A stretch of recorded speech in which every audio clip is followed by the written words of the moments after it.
नमस्कार, आप देख रहे हैं मीडिया नई सुबह का खास प्रोग्राम फेस टू फेस।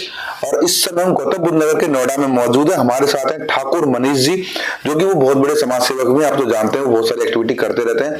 हाँ, क्या कहेंगे मनीष जी, आपका स्वागत है। सबसे पहले आपके चैनल को हमारा तहे दिल से धन्यवाद।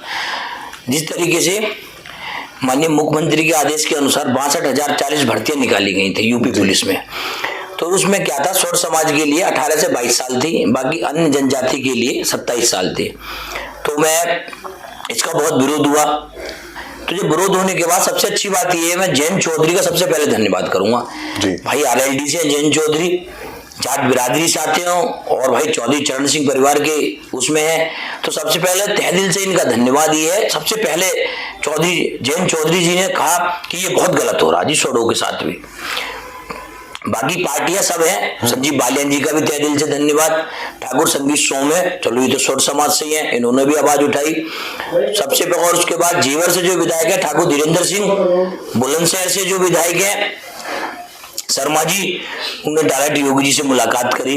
लेकिन मुझे इसमें एक चीज और समझ में आई, जिस तरीके से लोग हमारी जनजातियों को आपस में, हमारी जो 36 जो बिरादरी हमारी जो सारी कौम है, सारी कौम का धन्यवाद है। इस जितनी भी हमारी कौमें हैं, इन्होंने जितनी भी हमारी जनजातियां हैं, सबने ये कहा कि भाई साहब ये गलत हो रहा है।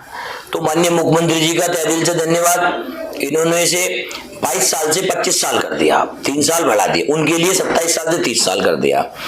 तो जो हमारे भाई जो निराश हो चुके थे, जो युवा थे, जो भर्तियां देख रहे थे, सुबह 3 बजे 4 बजे दौड़ लगा रहे थे, तो युवाओं में एक जोश, मतलब इससे उनको खुशी की लहर दौड़ गई है और उनको अब मौका मिलेगा, क्योंकि जो निराशा हो चुकी थी, ये कहना है आपका। हाँ, और उसके बाद भी मैं अपने समाज के कुछ नेताओं से कहना चाहता हूँ, कुछ मंत्रियों से कहना चाहता हूँ कि, और अपने समाज से कहना चाहता हूं, जिन समाज के मंत्रियों ने, विधायकों ने हमारी आवाज उठाई है, हम उनके साथ हैं। और जो अपने घरों में शांत बैठे हैं, तो वो दिन दूर नहीं है, 2024 में चुनाव आने वाले हैं, लेकिन हमें मोदी जी को जिताना है। क्योंकि अधिकतर जो है विधायक और जो सांसद बनते हैं, मोदी योगी की फेस वैल्यू बनते हैं जी। तो मैं अपने समाज के लोगों से कहना चाहता हूं, जब चुनाव का टाइम आता है, तो जहां ठाकुर बहुमूल्य, बनिया बहुमूल्य क्षेत्र होता है, ब्राह्मण बहुमूल्य क्षेत्र होता है, तो वहां हमारी जाति के नेताओं को भेजा जाता है कि आप जाओ और जाके यहाँ वोट दिखवाओ।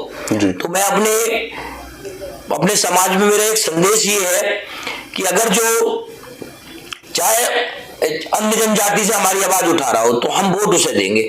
हमारी जाति का होके विधायक, सांसद, मंत्री होके और वो अपने समाज की आवाज ना उठा पाए, तो हम उसका बहुत विरोध करेंगे। अच्छा ठाकुर साहब, एक सवाल और बनता है कि स्वर्ण जाति के लोगों के लिए, जो जनरल में आते हैं, उन लोगों को जो आरक्षण की बहुत बड़ी मांग है, क्योंकि आज की डेट में जो SC कैटेगरी में या BC कैटेगरी में बहुत सारे ऐसे भी लोग हैं जो बहुत रिच फैमिली में आ गए, उनके पास धन की कोई कमी नहीं है, लेकिन वो आरक्षण का लाभ ले रहे हैं। लेकिन ब्राह्मणों में, ठाकुरों में, क्षत्रियों में जो जनरल में आते हैं, वो बेचारे बहुत गरीब लोग भी हैं, और जो उनको इसकी वजह से बहुत ज्यादा नुकसान हो रहा है। लेकिन भाजपा के द्वारा अभी जो 10% का जो छूट मिली है, इसके वजह से थोड़ी राहत मिली है। लेकिन क्या आप नहीं मानते कि जो वास्तव में गरीब है उसको आरक्षण मिलना चाहिए?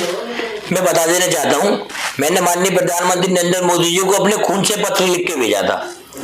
मीडिया के चैनल गवाह है, मैंने अपने खून से पत्र लिख के भेजा था।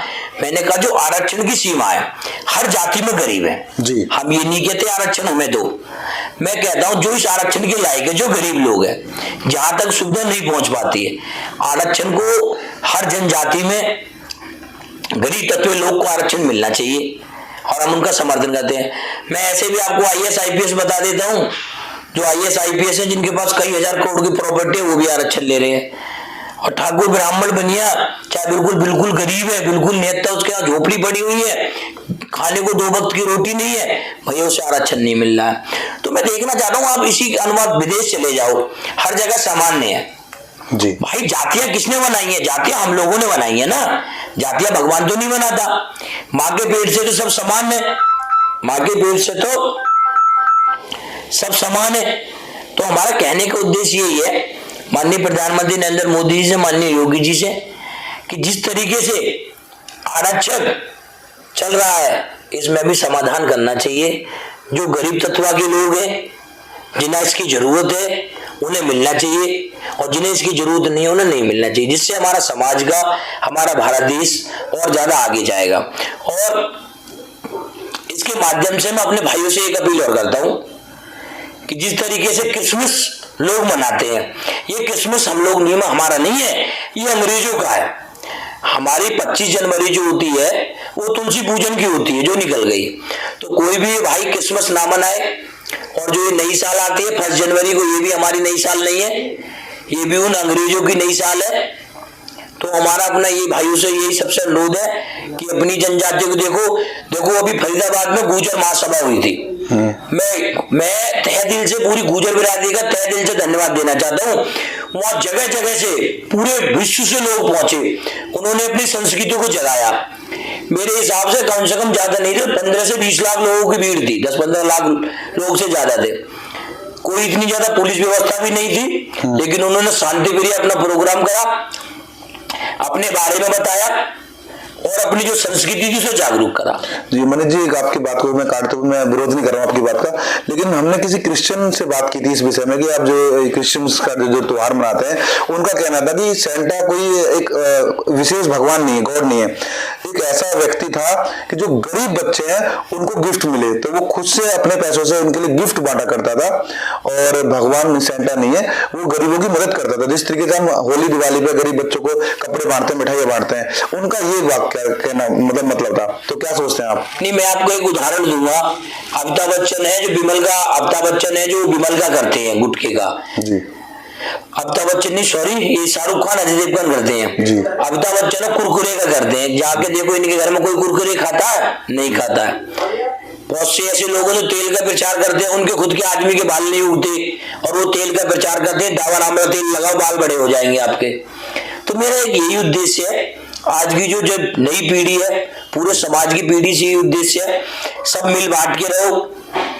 कोई जो जाति है जी कि जो कहता है जी मैं फलानी जाति से हूं, अरे जाति सब अपनी अपनी जाति से अपने अपने धर्म के लिए लड़ो, अच्छाई चीज हो, जेन्युइन चीज के लिए लड़ो, लेकिन उससे पहले हम हिंदू है, हम सब उससे पहले हिंदू है।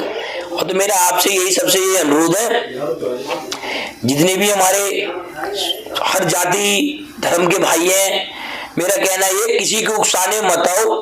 चंद नेता अपने वोटों के लिए हमें आपस में लड़वाते हैं, उसके बाद वो उसका फायदा उठाते हैं। तो मेरा अपने जितने भी भाई हैं सबसे यही कहना है कि अपनी अपनी संस्कृति को जाने, अपनी अपनी संस्कृति को जाने।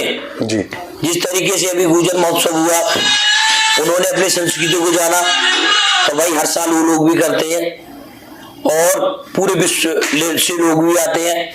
ऐसी हमारी क्षत्रिय महासभा भी होती है।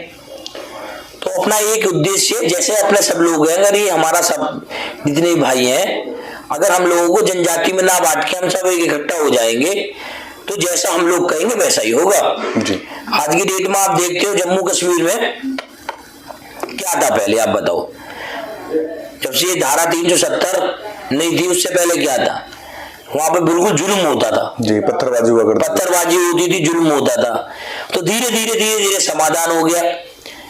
कभी आपने देखा है किसी नेता किसी मंत्री के बेटे धरने पे देखे हैं जहां पत्थर चल रहे वहां देखे? नहीं होते, क्योंकि इनके बेटा बाहर विदेश में पढ़ते होते हैं।